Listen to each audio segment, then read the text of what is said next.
You already know that I like to bring strange or unusual technologies to the channel, but this might be a bit too weird. It's a square made of metal and leather with unique proportions, a format that I admit takes some getting used to, and an ultra customizable physical keyboard that reminds me how enjoyable it is to use its two touch screens together with the backlit keys, which have 1,000 possible configurations. What Unihertz has done with its Titan II is innovation, and that deserves recognition, since fewer and fewer companies dare to do something different. But it's the weirdest smartphone I've tested on this channel, and it's good enough to use daily as my personal phone. Let's find out. You've already seen the packaging. It's very minimalistic, and the charger is 33 watts. But here you can see this oddity in the smartphone world, this Unihertz Titan II in all its glory. The first thing that surprises you when you pick it up is the weight. It's 235 grams, and it's also a bit chunky. We're talking about 10.8 millimeters thick. But without a doubt, the strangest thing is the dimensions, because they're almost square. In fact, the main screen actually is square. I'll talk more about it later. But above all, considering the price, what I like the most is the design. It's made of leather and metal, and it feels absolutely premium. And check out this really unusual feature, because it reminds me of the old BlackBerries. It has a physical keyboard, and on top of that, excellent quality. Later, you'll see images of the keyboard under a microscope. But I'm telling you now, it's a keyboard with really good travel. In fact, you can hear it here. And it's also backlit. However, the brightness is more noticeable on the edges of the keyboard than in the center. Even if you can't see it in this video, I would have liked a more uniform lighting across the whole keyboard. Honestly, it's been quite an experience to remember what it was like to type on physical keyboards again. But let's move on to the ports. On the bottom, there's a USB-C port with OTG capability, one of the microphones, and also the only speaker it has. It also includes a card slot where you can put 2 SIM cards that support 5G. On the other side, there's the unlock button with a fingerprint sensor and the volume button, both with good travel. The entire frame is metal. On top, there's an infrared port for changing channels or controlling the air conditioner, plus a microphone. On the other side, there would be 2 customizable action buttons like Apple's. And this is how it would feel in your hand. Notice this very square shape. Obviously, this phone should be used with 2 hands, but without a doubt, the most unique and unusual thing about this Titan II is the screen, because unlike the body, it is perfectly square. Those of you who are new to this channel can already see that I love filming the tech I get in different places. I think it's something that really sets this tech format apart and gives it a certain freshness. But let's talk about the screen. It's 4.5 inches, it's IPS, and the resolution is 1440 by 1440, which means it's completely square. It has 60 Hz, and I didn't really like the brightness, but it does allow for quite a bit of customization. Also, you can adjust the keyboard brightness manually or automatically. And here, you're seeing a comparison between a regular phone, this Pivo X200 Ultra, with a normal format, and this Titan II with a completely square format. And you can see that the differences are huge. Obviously, to watch multimedia content, you have to get used to this format, to this screen. And for example, to watch content on YouTube, well, if you set it to the standard 19:9 format, just know that you'll have 2 big bars at the top and bottom. Let's say it's not the most suitable device for consuming multimedia, but it's probably one of the most recommended for writing because of its format.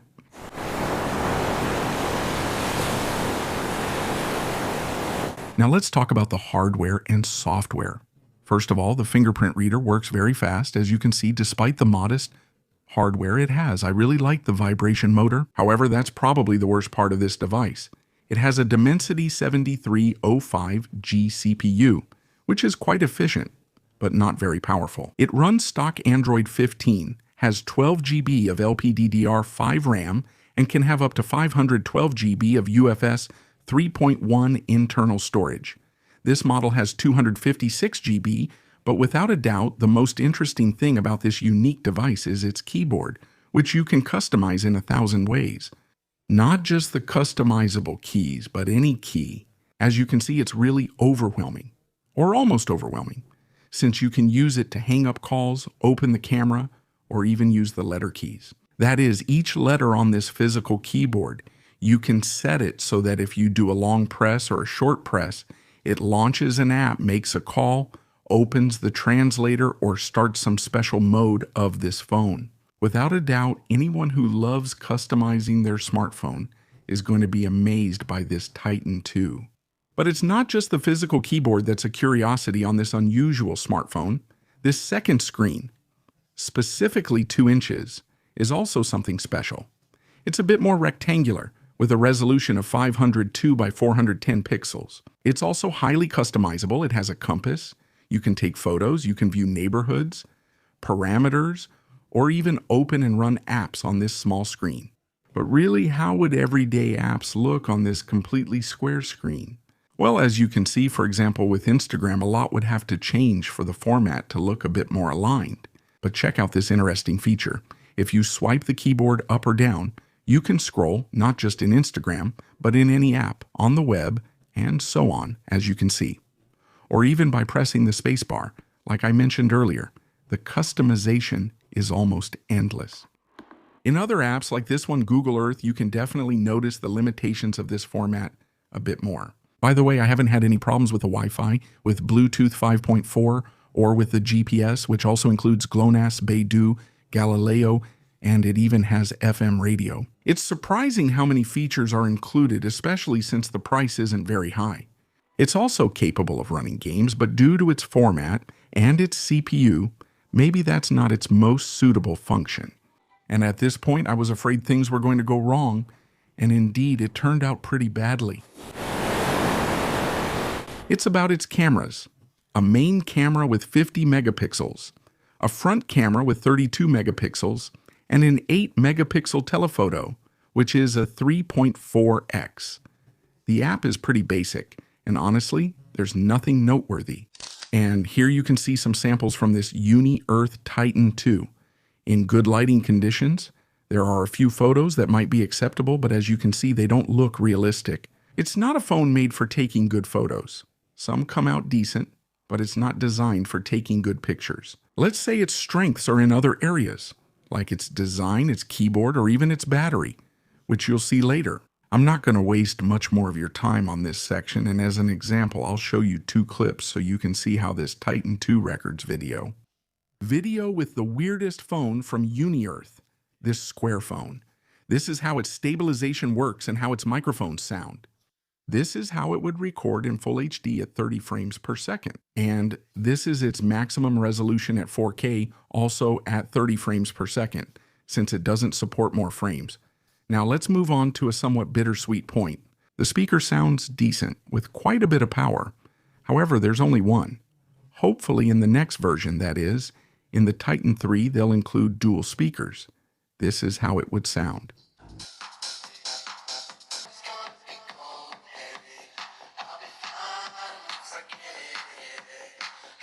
On the other hand, I really like this aspect. It's about the battery.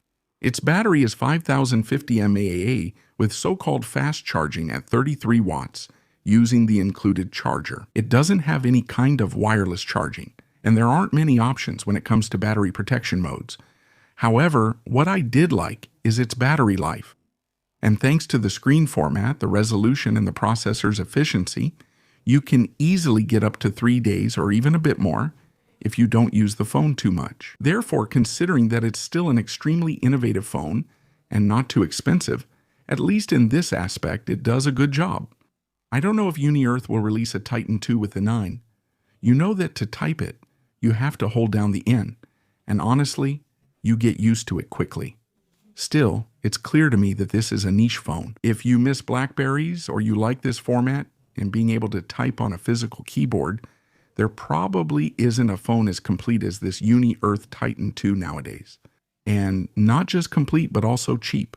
So let's talk about the price. You can already see that this is a crowdfunding project, And specifically, it currently is priced at $229, which is about 190 euros, depending on the current exchange rate, which isn't bad at all, considering it's a completely innovative phone. Obviously, there are things people don't like and others they do. That's what innovation and risk-taking are about. Therefore, if you like all the features this phone includes, which make it so unique, you probably won't find anything similar on the market, at least not at this price.